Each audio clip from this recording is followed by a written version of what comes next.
الحمد لله الحمد لله نحمده ونستعينه ونستغفره ونعوذ بالله من شرور أنفسنا ومن سيئات أعمالنا من يهده الله فلا مضل له ومن يضلل فلا هادي له وأشهد أن لا إله إلا الله وحده لا شريك له وأشهد أن محمدًا عبده ورسوله اللهم صل على محمد وعلى آل محمد كما صليت على إبراهيم وعلى آل إبراهيم إنك حميد مجيد اللهم بارك على محمد وعلى آل محمد كما باركت على إبراهيم وعلى آل إبراهيم في العالمين إنك حميد مجيد أما بعد فإن خير الحديث كتاب الله وخير الهدى هدى محمد صلى الله عليه وآله وسلم وشر الأمور محدثاتها وكل محدثة بدعة وكل بدعة ضلالة وكل ضلالة في النار رب أعوذ بك من همزات الشياطين من همزه ونفخه ونفثه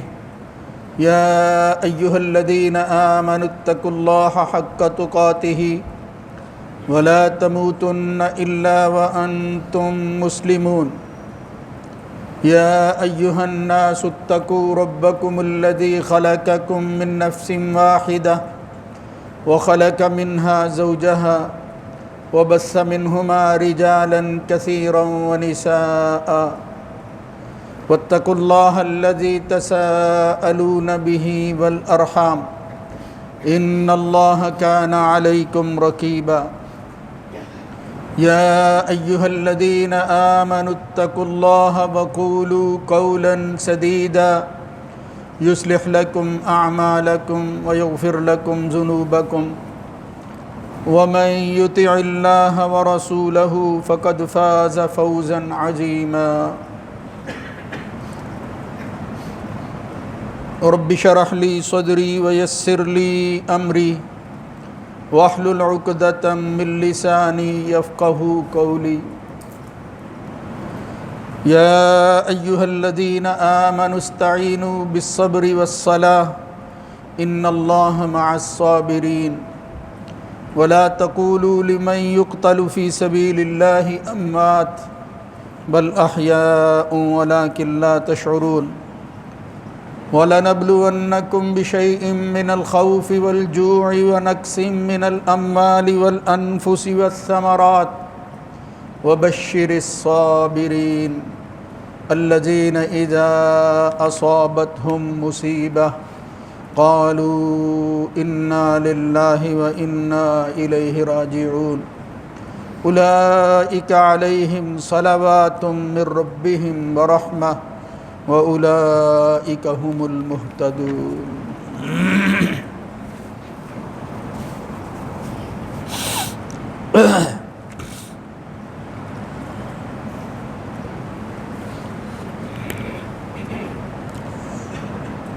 ہر قسم کی حمد و ثنا اللہ مالک الملک کے لیے ہے جو تمام جہانوں کا خالق اور مالک ہے۔ درود و سلام اس کے آخری نبی سید ولد آدم جناب محمد الرسول اللہ صلی اللہ علیہ وآلہ وسلم کی ذات گرامی پر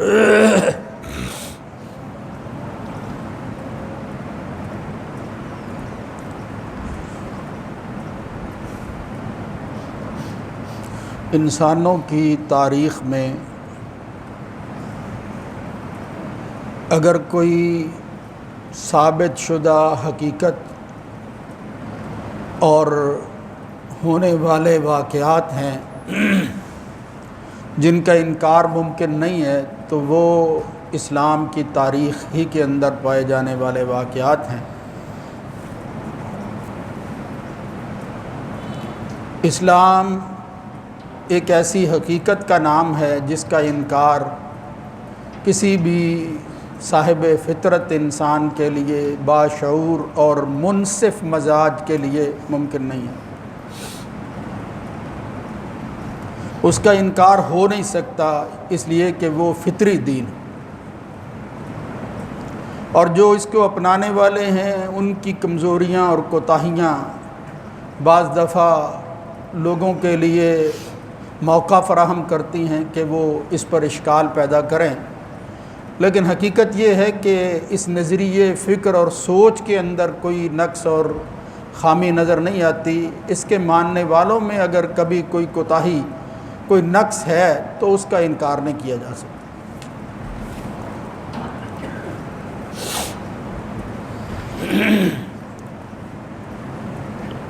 اس حقیقت کو کہ اسلام ایک تاریخ رکھتا ہے اور اس کی تاریخ جو ہے وہ ثابت شدہ ہے، سب سے پہلے جس نے بیان کیا یا سب سے مصدق اگر کوئی چیز ہے تو وہ اللہ کی کتاب قرآن مجید فرقان حمید ہے۔ یہ اسلام کی تاریخ کی کتاب، یعنی اس سے ذہن میں کوئی یہ بات نہ آئے کہ جس طرح تاریخ باقی لوگ لکھتے ہیں اس طرح کی ہے۔ میرا کہنے کا مطلب یہ ہے کہ ہونے والے واقعات اور پھر احوال، انہی کو تاریخ کہا جاتا ہے۔ تو اس کی اگر کوئی سب سے تصدیق شدہ چیز ہمارے پاس میسر ہے تو وہ قرآن مجید فرقان حمید۔ پہلی قوموں کے حوالہ سے لے لیں یا اس قوم، اس امت کے حوالہ سے جو کچھ بیان کیا گیا ہے، ظاہر ہے کہ یہ اس طرح کی تاریخ نہیں ہے کہ واقعات کو جزیات کے ساتھ اس کی تمہید باندھ کر بیان کرتا ہو۔ یہ قرآن ایک ایسی تاریخی کتاب ہے جو مقصدیت پر ابھارتی ہے، مقصد کی بات کرتی ہے، توجہات کو مبذول کرتی ہے کہ بھئی یہ جو واقعہ ہوا اس کی جزیات کے اندر، اور پھر یہ جاننے کی کوشش میں کہ یہ کیسا ہوا، کہاں ہوا، علاقہ کون سا تھا، یہ نہیں مقصود، بلکہ یہ دیکھیں یہ ہوا تو اس کے بعد نتیجہ کیا نکلا، ہمارے لیے سبق اس میں کیا ہے۔ یہ وہ انداز ہے جو قرآن مجید فرقان حمید کے اندر ہمیں اکثر نظر آتا ہے، اس لیے کہ یہ تاریخ مقصد کی تاریخ ہے، یہ کوئی محض کہانیاں یا کوئی دل لگی کی بات نہیں ہے، ایک حقیقت ہے، حقائق پر مبنی چیز ہے۔ مگر بعض دفعہ بڑی شخصیات کی وجہ سے یہ حقائق بھی افسانوی رنگ اختیار کر لیتے ہیں اور اس کے اندر جو حقیقت ہے وہ چھپ جاتی، یہ بدقسمتی، وہ قصور بھی انسانوں ہی کا ہے۔ اس انداز سے وہ شخصیت کو لیتے ہیں اور اس سے متعلقہ چیزوں کو بیان کرتے ہیں کہ جس سے آدمی سوچتا ہے کہ یہ تو ایک داستان سی معلوم ہوتی ہے، ورنہ انسانوں کے اندر اس طرح کے واقعات کا امکان وہ نہیں ہے، یہ محض ایک افسانہ ہے۔ بہرحال اگر اس تاریخ کو دیکھیں، اس اسلام اور مسلمانوں کے احوال کو جاننے کی کوشش کریں تو اس کے اندر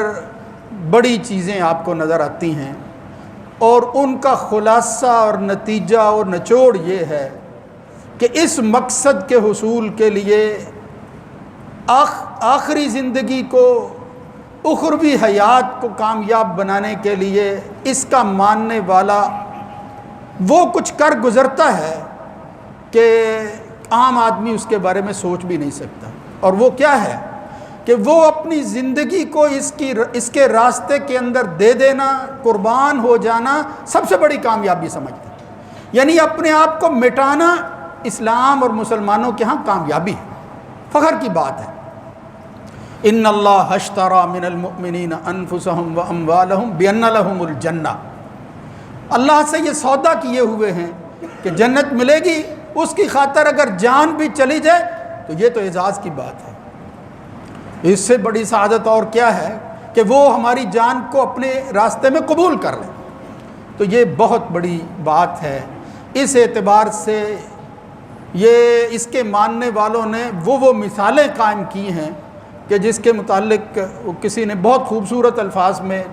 ابھارتے ہوئے یہ بات کہی، غریب و سادہ و رنگی ہے داستان حرم۔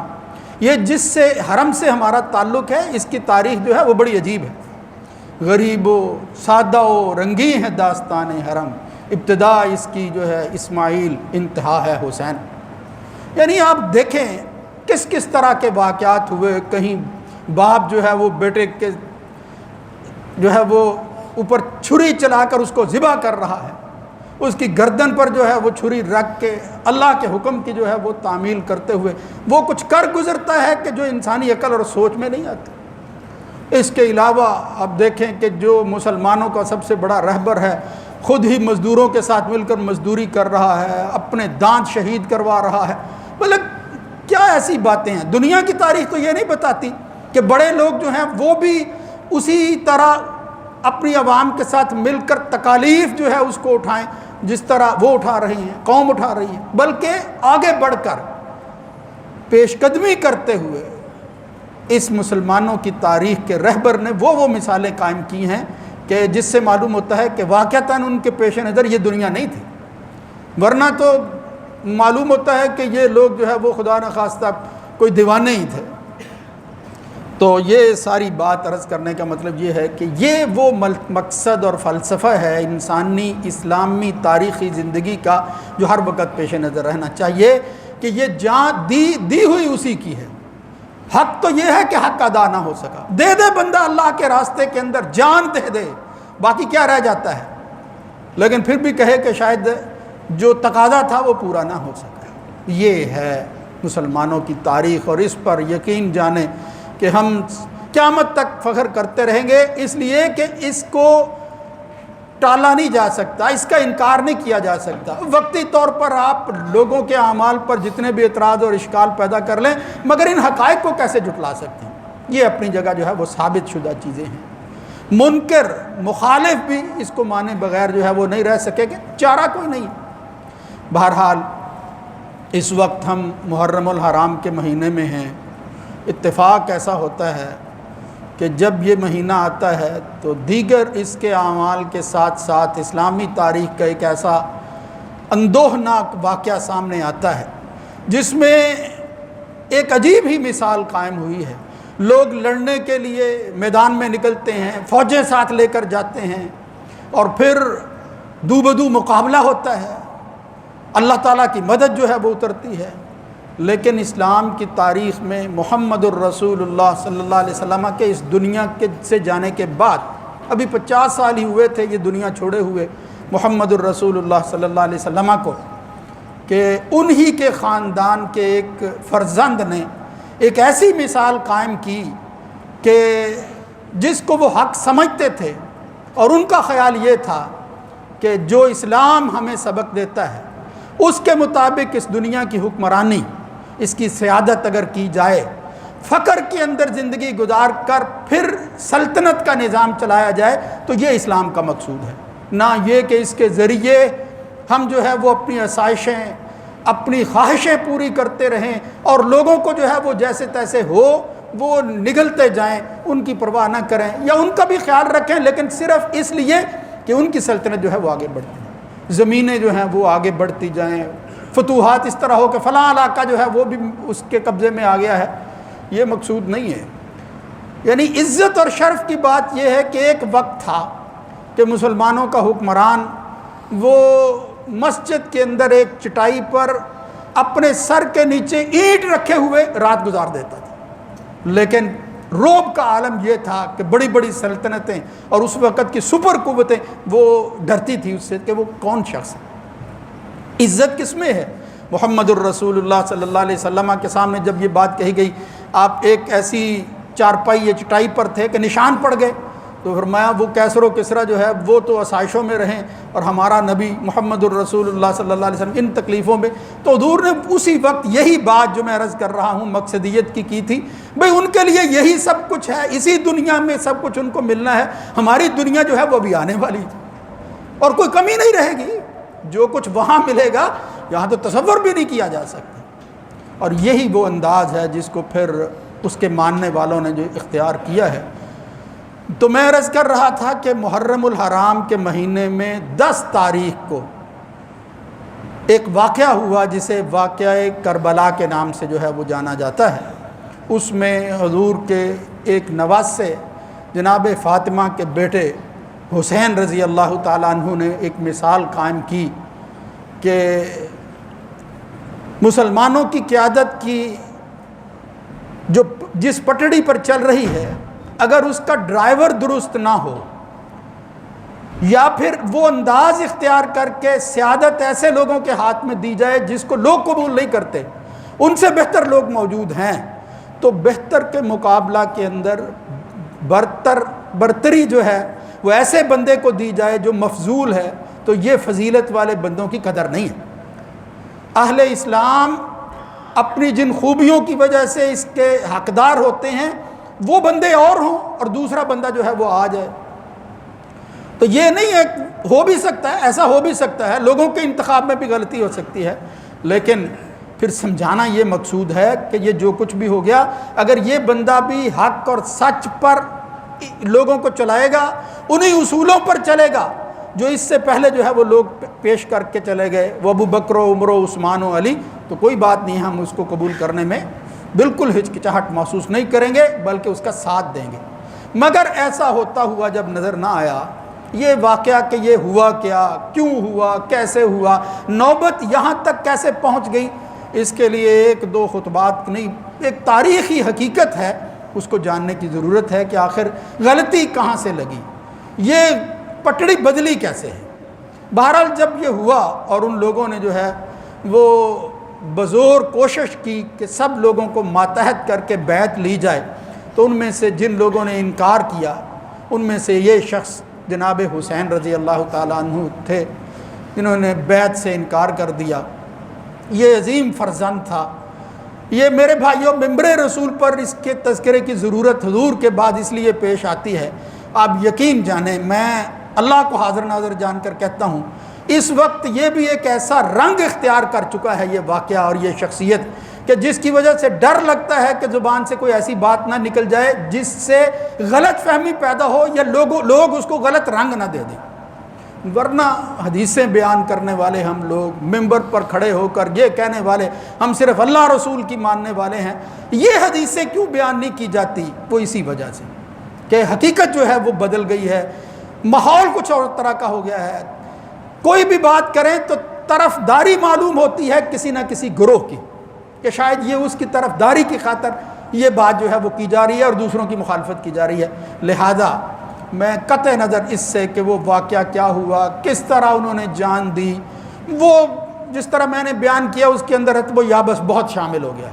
اس طرح کی کہانی بیان کی جاتی ہے جس سے بندہ کہتا ہے یار یہ خود ساختہ ہی کوئی واقعہ گھڑا ہوا ہے، حقیقت نظر نہیں آتی. لیکن وہ حقائق، وہ باتیں جو محمد الرسول اللہ صلی اللہ علیہ وسلم اپنی وحی کی زبان سے اپنی حیاتی کے اندر پیش گوئیوں کے طور پر بعد میں ہونے والے واقعات کے حوالہ سے جو دلیل ہے اس بات کے کہ یہ نبی جو بات کرتا تھا وہ حق اور سچ کرتا تھا اور جو کچھ وہ کہتا تھا وہ ہو کر رہے گا. محمد الرسول اللہ صلی اللہ علیہ وسلم نے کچھ ایسی باتیں بیان کی اس واقعے کے حوالہ سے اور اس شخصیت کے حوالہ سے کہ ان کے فضائل اور مناقب کے ساتھ ساتھ یہ معلوم ہوتا ہے کہ حضور نے اس واقعے کی شہادت اور پیش گوئی کر دی تھی کہ ایک وقت ایسا بھی آئے گا. اور پھر عجیب بات یہ ہے، دیکھو اب اس کو جو ہے وہ کس لفظ کے ساتھ تعبیر کیا جائے کہ یہ شہادت اور یہ واقعہ جب پیش آیا، جن لوگوں نے یہ سانحہ اپنے ہاتھوں سے انجام دیا ہے وہ کوئی کافر، مشرک، منافق نہیں تھے بلکہ کلمہ پڑھنے والے لوگ تھے. ان کے ہاتھوں سے لٹی باغ رسالت کی بہار جو صدا پڑھتے رہے نمازوں میں صلی علیہ. ایک طرف وہ درود پڑھنے والے لوگ تھے، انہیں کے ہاتھوں کے ساتھ جس پر درود پڑھا جاتا ہے اس کی آل پر اپنے ہاتھ کے ساتھ جو ہے وہ چھری چلاتے رہے اور پھر ان کے گلے کاٹتے رہے۔ یہ ایک حقیقت ہے، یہ کوئی کہانی نہیں ہے، میں ابھی آپ کو بتاتا ہوں کہ گلے کاٹتے رہے۔ محمد الرسول اللہ صلی اللہ علیہ وسلم بیان فرماتے ہیں، بیان کرنے والی ہیں ام الفضل بنت حارث، یہ جناب عباس کی بیوی، جلیل القدر خاندان تھا، سب بیٹیاں، لبابہ ان کا اصل نام ہے، وہ بڑے بڑے لوگوں کے ہاں تھے، کہیں عباس کے ہاں ہیں، کہیں محمد الرسول اللہ صلی اللہ علیہ وسلم کے ہاں ہیں۔ ان کی ایک بہن وہ بیان کرتی ہیں کہ میں نبی کریم صلی اللہ علیہ وسلم کے پاس آئی اور میں نے کہا یا رسول اللہ انی رأیت حلما منکر اللیلہ، میں نے رات بڑا ایک عجیب خواب دیکھا ہے۔ تو کہا وہ کیا خواب دیکھا ہے؟ اس نے کہا میری جرت نہیں ہے، میں کیا بیان کروں، اتنا انہو امر شدید، بہت سخت بات میں نے دیکھی۔ رسول اللہ صلی اللہ علیہ وسلم نے کہا بیان کرو، خواب ہے، کیا دیکھا ہے تم نے؟ تو پھر انہوں نے بیان کیا کہ یا رسول اللہ میں نے دیکھا کہ ایک ٹکڑا ہے آپ کے جسم کا اور وہ الگ ہو جاتا ہے اور پھر وہ میری جھولی میں گر پڑتا ہے۔ آپ کے جسم کا ٹکڑا الگ ہو کر اللہ کے رسول کے جسم کا ٹکڑا میری جھولی میں گر پڑتا ہے۔ تو وہ کہتی ہیں کہ واقعتاً پھر ایسا ہوا، محمد الرسول اللہ صلی اللہ علیہ وسلم فرمانے لگے کہ رأیتی خیرن، گھبرانے والی بات نہیں ہے، آپ نے اچھی چیز دیکھی، آپ تو گھبرا رہی ہیں ورنہ آپ نے اچھی چیز دیکھی ہے۔ تلد الفاطمۃ غلام، یہ فاطمہ بنت محمد صلی اللہ علیہ وسلم یہ ایک بچہ جنے گی اور پھر اس کو تیری گود میں دے دے گی، یعنی تو اس کو پالے گی۔ وہ کہتی ہیں کہ واقعتاً پھر ایک بچہ جس کا نام پھر حسین بعد میں رکھا گیا وہ پیدا ہوئے اور میں نے ہی ان کو جو ہے وہ اپنی جھولی کے اندر، اپنی گود کے اندر جو ہے وہ پرورش دی ہے، یہ ام الفضل کہتی ہیں۔ اور پھر وہ کہتی ہیں کہ ایک دن میں نبی کریم صلی اللہ علیہ وسلم کے پاس آئی اور میں نے اس بچے کو فوضعتہ فی حجرہ، اپنی گود سے نکال کر محمد الرسول اللہ صلی اللہ علیہ وسلم کی گود میں دے دی۔ یہ ویسے خواب ہی کی بات ہے۔ تو رسول اللہ صلی اللہ علیہ وسلم اس کو اٹھائے ہوئے ہیں، میں کسی اور چیز کی طرف جو ہے وہ متوجہ ہو گئی۔ فَإِذَا عَيْنَا رسول اللہ صلی اللہ علیہ وسلم تُحْرِقَانِ الدُّمُوعَ، میں نے دیکھا کہ اللہ کے رسول کی آنکھوں سے آنسو بہہ رہے ہیں، آنسو بہہ رہے ہیں، بچے کو اٹھایا ہوا ہے۔ تو میں نے کہا یا رسول اللہ کیا ہوا؟ میرے ماں باپ اور میری جان آپ پر قربان ہو، یہ رونے کا کیا مطلب ہے؟ تو انہوں نے کہا جبریل آیا ہے اور اس نے ابھی مجھے بتایا کہ تیرا یہ بیٹا، یہ تیرا جو فرزند ہے، ان امتی ستقتل ابنک، بہت جلد ایک وقت آنے والا ہے کہ تیرے اس بیٹے کو تیری امت ذبح کر دے گی۔ یہ حدیث کے اندر، یہ مستدرک حاکم وغیرہ میں یہ روایت آتی ہے اور اس کے اتنے شواہد موجود ہیں کہ وقت کے مجدد محدث شیخ البانی کہتے ہیں کہ اس حدیث کا انکار دوسری روایات کی روشنی میں وہ انکار نہیں کیا جا سکتا، ممکن نہیں ہے، اگرچہ اس کی سند کے اندر کمزوری ضرور ہے، لیکن دوسرے ایسے واقعات ہیں۔ عبداللہ ابن عباس رضی اللہ تعالیٰ عنہ بیان کرتے ہیں میں نے رسول اللہ صلی اللہ علیہ وسلم کو دیکھا کہ آپ جو ہے وہ اپنے ہاتھ کے اندر ایک بوتل پکڑی ہوئی ہے اور کوئی چیز اکٹھی کر رہے ہیں۔ میں نے کہا یا رسول اللہ کیا اکٹھا کیا جا رہا ہے؟ تو انہوں نے کہا کہ یہ خون ہے، دم الحسین و اصحابہ، حسین اور اس کے ساتھیوں کا خون جو ہے لم ازل التقطہ منذ اليوم، صبح سے اکٹھا کر رہا ہوں۔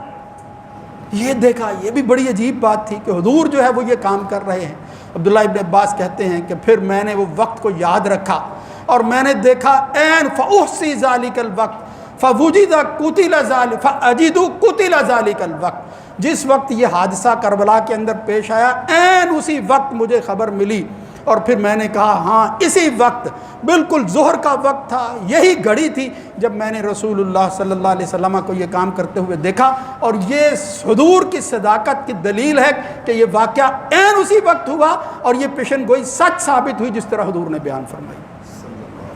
صلی اللہ علیہ وآلہ وسلم۔ یہ کوئی ایک روایت نہیں ہے۔ اسی طرح صفین کے موقع پر جاتے ہوئے حضرت علی رضی اللہ تعالیٰ عنہ نے فرات کے کنارے پر کھڑے ہو کر ان کے وہ جو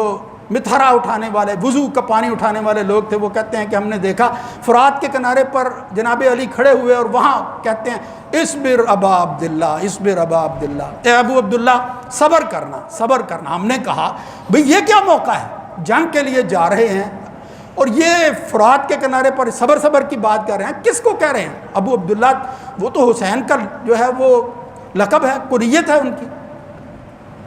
تو اس وقت پھر نبی کریم صلی اللہ علیہ وسلم نے فرمایا کہ بات یہ ہے کہ مجھے جبریل نے جو ہے وہ یہ خبر دی اللہ رب العزت کی طرف سے کہ تیری امت جو ہے یہ تیرے اس بیٹے کو فرات کے کنارے پر جو ہے وہ ہلاک کر دے گی، میرا بیٹا یہاں جو ہے وہ قربانی پیش کرے گا۔ تو یہ روایتیں ساری یہ درجہ صحت اور حسن کو پہنچتی ہیں، صحیح اور حسن درجہ کی روایتیں ہیں، جس طرح دوسری روایتیں ہوتی ہیں۔ یعنی یہ کوئی کہانی نہیں ہے، میں نے جس طرح عرض کیا اگر یہ کہانی ہوتی تو شاید میں بیان نہ کرتا، لیکن جب ان روایتوں کو دیکھا جاتا ہے تو صرف اس لیے کہ لوگ یہ کہیں گے کہ یہ شاید فلاں کی طرفداری ہو رہی ہے، ہم اس شخص کے حوالہ سے جس کے متعلق اشارہ کر کے محمد الرسول اللہ صلی اللہ علیہ وسلم نے کہا تھا من سرہ ان ينظر الى رجل من اہل الجنت فلینظر الى الحسین ابن علی، اگر کوئی دنیا کے اندر جنتی دیکھنا چاہتا ہے تو وہ حسین ابن علی کو دیکھ لے۔ اور فرمایا اللہم انی احبہ فاحبہ، عام طور پر حسن و حسین کے فضائل اکٹھے آتے ہیں، لیکن اکیلے محمد الرسول اللہ صلی اللہ علیہ وسلم نے دعا کی اے اللہ میں اس سے محبت کرتا ہوں، تو بھی اس سے محبت کر، اللہ اس سے اور پھر ایک روایت کے اندر آتا ہے حسین منی و انا من، میں حسین مجھ سے ہے اور میں اس سے ہوں۔ اگلے لفظ جو ہیں وہ قابل غور ہیں، جس کی وجہ سے یہ شریعت کا حصہ بن رہی ہے۔ اس سے محبت کرنا وہ ایمان کا تقاضا کیوں ہے؟ فرمایا احب اللہ حسین من احب حسینا، اللہ رب العزت جو ہے اس شخص سے محبت کرتے ہیں جو حسین سے محبت کرتے ہیں۔ اللہ محبت کرتا ہے، اب نبی محبت کرے وہ بھی اللہ کے کہنے پر کرتا ہے، نبی کے ذریعے جو ہے وہ اللہ کی محبت، اور براہ راست جو ہے یہ کہا جائے احب اللہ من احب حسین، حسین سبت من الاسباط، یہ حضور کے خاندان میں سے ایک ہے، یہ ایک چشم و چراغ ہے، ایک بچہ ہے جس نے اس سے محبت کی، اللہ اس سے محبت کرتا ہے۔ کیا یہ ایمان نہیں ہے؟ اللہم انی احبہما، دونوں کے بارے میں کہا من احبہما فقد احبانی ومن ابغضہما فقد ابغضانی، جو ان سے محبت کرتا ہے وہ مجھ سے محبت کرتا ہے، ان سے بغض رکھنے والا محمد الرسول اللہ صلی اللہ علیہ وسلم سے بغض کرتا ہے۔ اور یہ بات اگر نہ ہو تو واقعتاً یہ بیان کرنے کی شاید ضرورت نہ ہو، مصلحت سمجھی جائے، لوگ غلط فہمی کا شکار نہ ہوں، لیکن یہاں حب اور بغض اللہ کے رسول کے ساتھ جو ہے وہ اٹیچ ہو رہی ہے،